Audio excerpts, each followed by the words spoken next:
Sure. You have the pictures put up. I think there's 4 slides. Yes, yes. Yeah, if you could start with the picture. I just want to give an intro a little bit about Tanzania, more so than just kind of the depressing news that I just presented. For some of you, I think this has always been one of the, it's kind of a humorous incident because most of the time many people do not know where Tanzania is. Prior to us going to Tanzania, it was very confusing with Tasmania. So that's what we oftentimes see. Is it Tasmania? Is it Tanzania? Is it Tanzania? What is it? So Tanzania, when Cheryl and I and our family left in 1998, population of Tanzania, obviously it's a very tropical country. And we live right on the coast, very hot and humid. Take Miami, Tampa, and extend that all year long, where you're sitting with 80, 90 degrees and 60, 70% humidity. Very tropical. It's only 7 degrees south of the equator. When we left, the population of Tanzania in 1998 was 22 million. So it was a very small, isolated country.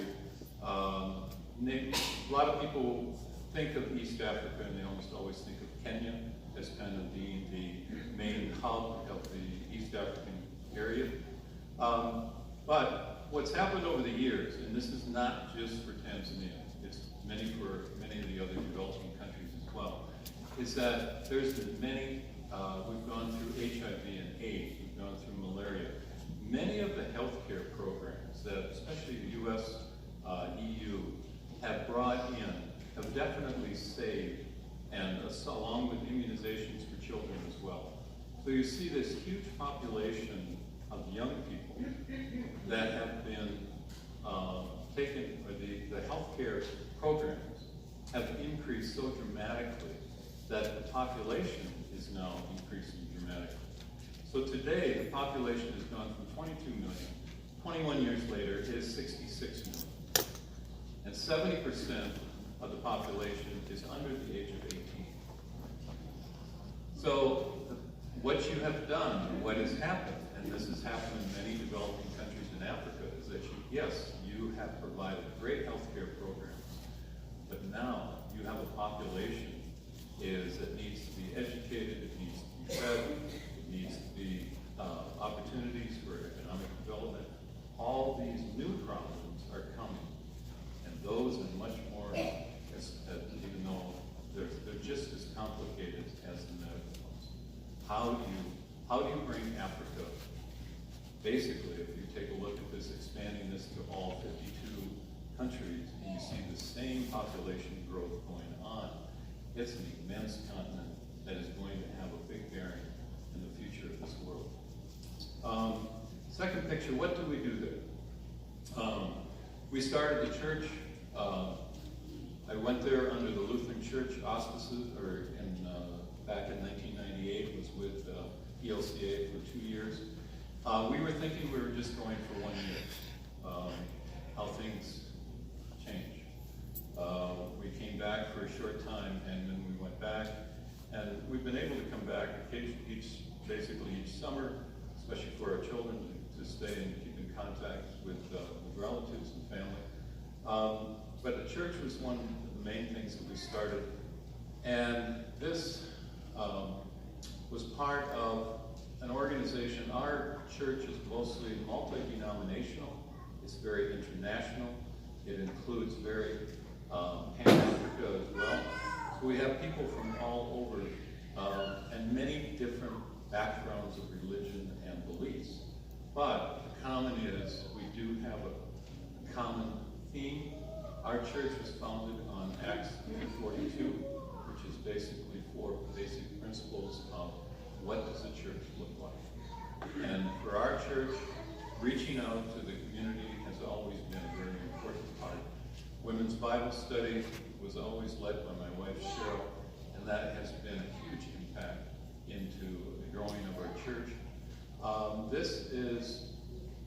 We've always been recognized, we've always been able to support. These are university students. And just if you look at the numbers of students who actually get a chance, about 1% of the students, 1% of the population will ever have a chance to get to a university education, basically in Tanzania. And for them, they also reach out. They're very evangelical, and they go out and do evangelizing into areas that we cannot.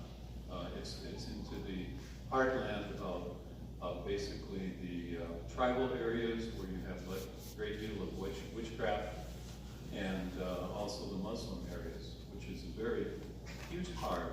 About 1/3 of the population of Tanzania is Muslim, 1/3 is Christian, and the other third is tribal, still believes in tribal beliefs, pretty much like the Maasai, where multi-marriages and really,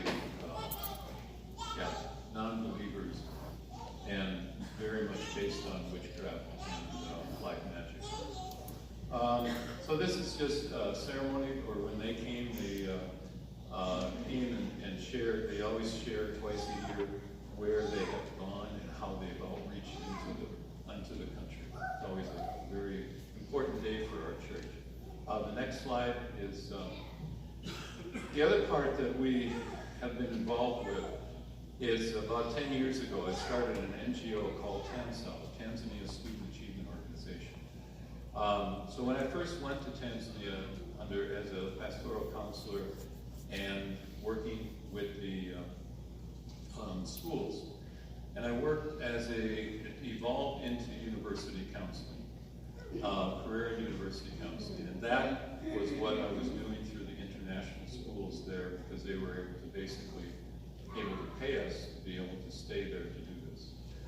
10 years ago, we started an NGO, a private NGO, in order to do this for the vast amount of Tanzanian students who are not attending international schools, but are attending national curriculum schools.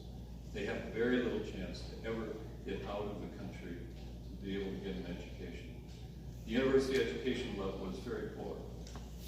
We supported a number of students there, and generally what happens, because Swahili is the first language, Tanzania is the only country in the world where Swahili is the first language, and consequently, more and more is being promoted for the Swahili part, and since less and less are getting an education, they are not able to find jobs outside, very little in the country, but because of their limited English capability, they're not able to compete against the Kenyans, Ugandans, Rwandans, all the countries around them where English is taught in the primary schools.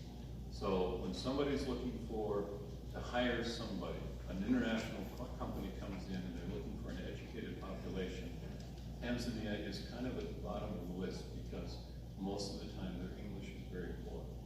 We started an organization that will take students in, and we work with them for a year, develop English, and then we're able to access most of the university education here in the States, Canada, and the UK.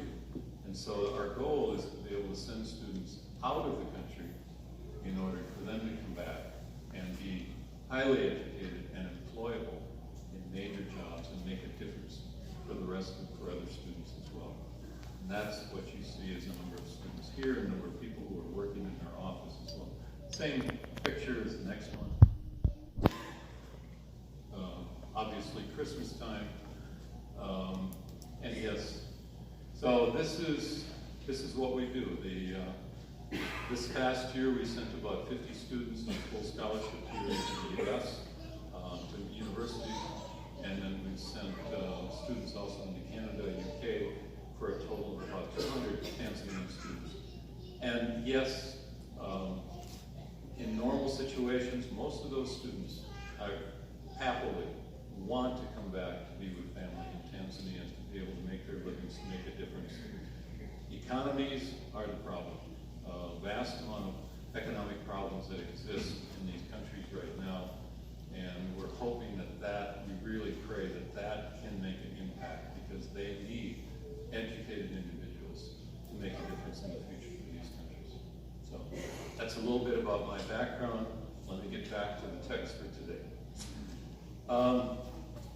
As we read in our text, in in the Gospel of Luke chapter 7, verses 1 through 10, we can notice a couple of things that are very unique to this story. For example, we can see that in Luke's Gospel, the Roman centurion does not come to Jesus personally, but he sends some friends to Jesus, some Jewish community leaders, some elders on his behalf. However, when we read the same story in the Gospel of Matthew, we see the centurion actually came personally to see Jesus by himself when it says in Matthew 8, 5 through 6, and I'll just read this. When Jesus had entered Capernaum, a centurion came to him asking for help.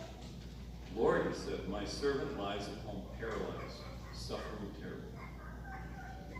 Whichever version we follow, whether from the Gospel of Luke or from the Gospel of Matthew, this is a profound story of faith in action.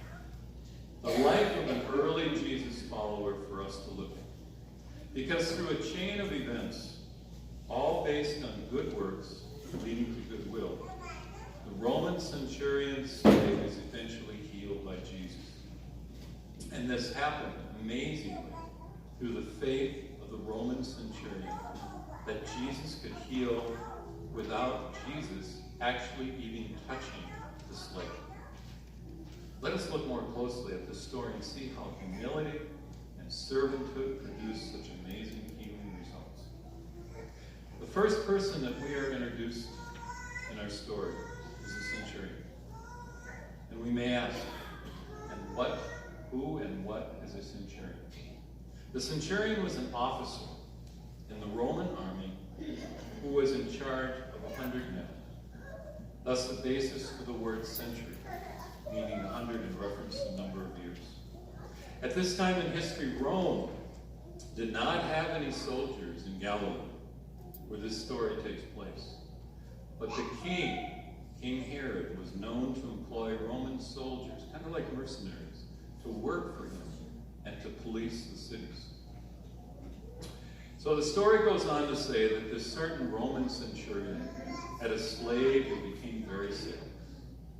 By looking at Matthew's gospel and the specific Greek language used to describe his slave, we know that he was a young man, perhaps in his late teens or early 20s, and Luke, the author of the gospel, who is also a medical doctor, says in his version of the story that the servant was ready to die. But there's a very important point to take note here. Luke tells us that this slave was also very, very important and dear to the Roman centurion. Think about this for a moment. This was a young man who was serving as a slave to a Roman soldier. Roman soldiers at that time were not known for their compassion, but rather their brutality. Furthermore, in this culture at this time, a slave was considered a possession. He was owned by the centurion, and the centurion could sell the slave and buy another one at any time. Slaves were considered the lowest of the low class in society. But the slave in this story is totally different. Somehow the slave had endeared himself to his master, that the centurion was now sincerely concerned about the slave's welfare and well-being. There are many things of this story that we do not know, like what made this slave so special to this centurion, or how did this young man become a slave in the first place. However, we do know that at some point in his life, the slave had been indeed taken from his family and home and forced into a life of slavery. Yet something about this young man made him different to his master, the centurion. Was it the slave's work ethic or morality? Or maybe it was his character or personality that made him so special? Or was it his extreme loyalty to his master, the centurion? Just how was it that this slave had won the admiration and respect of his master, who was a tough, rough Roman soldier? This slave had so impressed his master that when the slave became deathly sick, the centurion appealed directly to Jesus on his behalf. The servant had somehow earned so much respect and admiration of his master that when the servant was in need of help, his master became his intercessor before Jesus. Even for us today, we can be assured that if we are going or we are doing the right thing in life, doing what is noble, doing what is honest, or doing our work without grumbling and humbleness, then we will no doubt see others standing up for us, being our intercessors. Maybe the person at your work that you thought didn't even like you may very well someday be the person who promotes you. Or could be the person who comes to your aid when you're most in need of someone to be there for you. What a powerful story this centurion and servant relationship presents to us. And it's summarized so well in Proverbs chapter 16, verse 7, where it says, "When a man's ways please the Lord, this man will then make even his enemies be at peace with him." When a man's ways please the Lord, this man will then make even his enemies be at peace with him. The Roman centurion in our story today had heard only about a man named Jesus. The centurion did not know Jesus personally, but he knew about Jesus. But through faith, he knew that he desperately needed to get to Jesus for help for his slave. But the need to seek help from Jesus is not just something we find in the story of the centurion. Even today, we see all this being played out over and over and over in all of our own lives as well. Every day, each one of us see people in this world, in your world, who are also so desperately needing someone to come into their lives, to help them, protect them, even save them.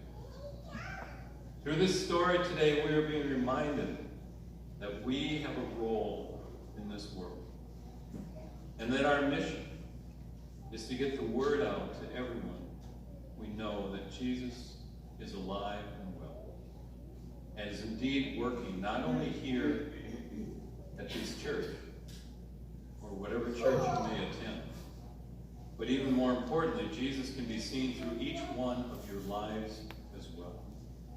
Each one of you are being called to reach out to everyone coming through the doors of the church here at Lutheran, Rushford Lutheran, or whatever church you enter, to help people find Jesus.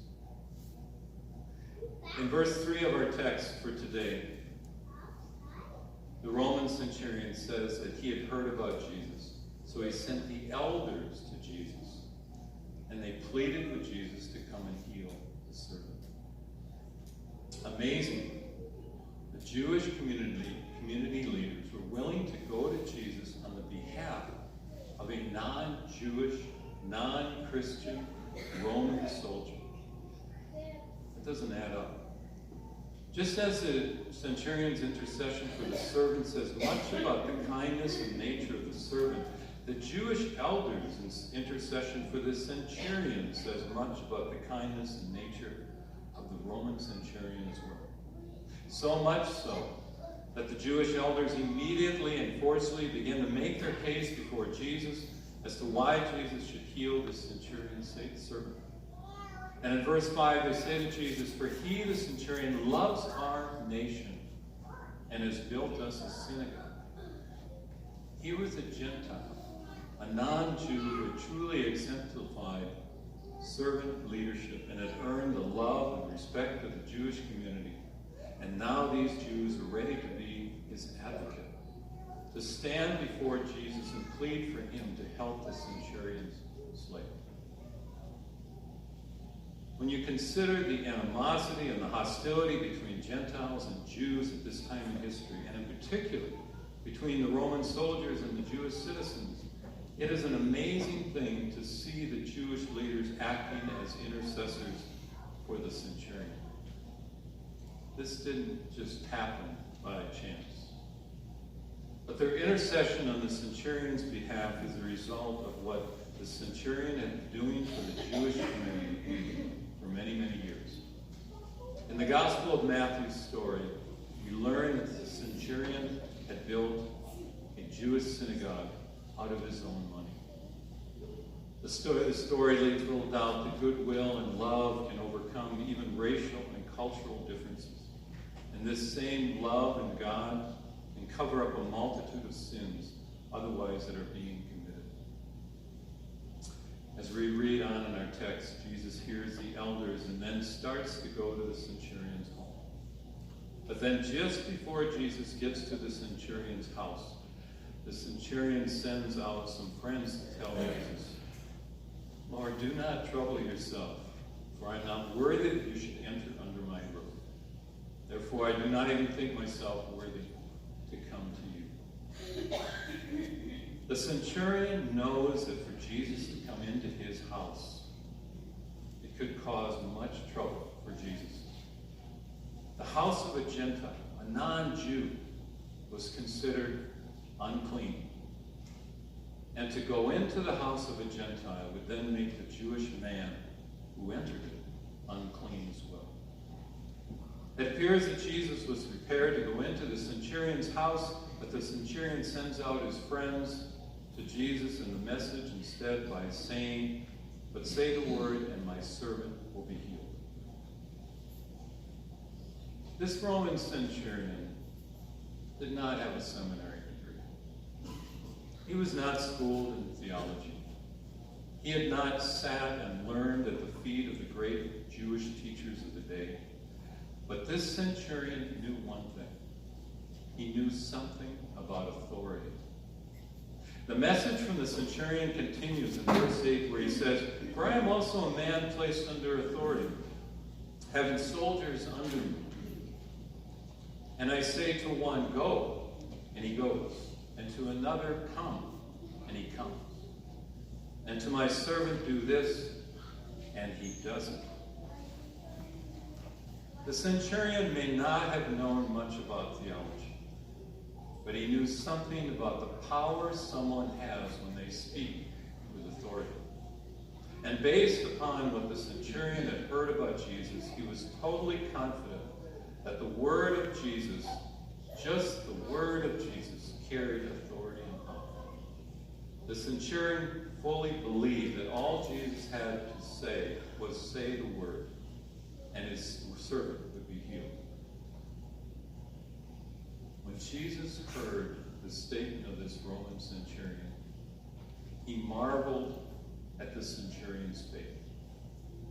And Jesus said to the centurion, "I say to you, I have not found such great faith, not even in Israel." Jesus was amazed. He marveled at this. And there's only one other place in the Bible where it says Jesus had ever been amazed or marveled. Jesus was only amazed in our text for today, but also in Mark 6, 4 through 6, where we are told that Jesus marveled and was amazed at the unbelief of the people in his hometown, his own hometown of Nazareth, when it says, Jesus said to them, "A prophet is not without honor except in his own hometown, among his relatives, and in his household." Jesus could do no mighty work there, except lay his hands on a few sick people and heal them. And he marveled because of their lack of faith. And he went away among the other villages to preach. Jesus was amazed at how little faith the people, his own people of Nazareth, in him. Here we see Jesus being amazed on two different extremes.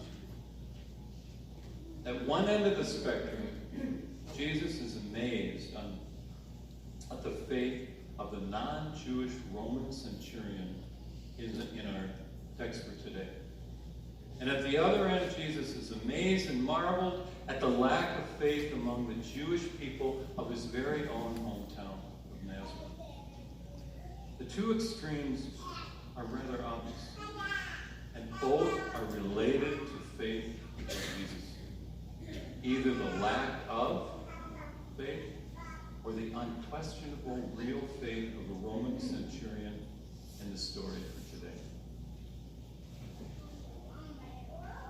This story begs the question, do you ever wonder if you do or have done anything in your life that amazes Jesus? Would God marvel at or be amazed at your faith? And would it be because God cannot see it? Or because God sees that you cannot lose it? I would like to believe, and I pray, that God would be amazed at us today, here at Rushford Lutheran or wherever you may go, because we believe in the authority and power of God's Word. And because we do believe this, then we become not only wiser in building His church here on earth, but also wiser in the building of our own lives on the Word of God as well. Our God is indeed an amazing God, just waiting to marvel at our faith that resembles His Roman centurion. Amen.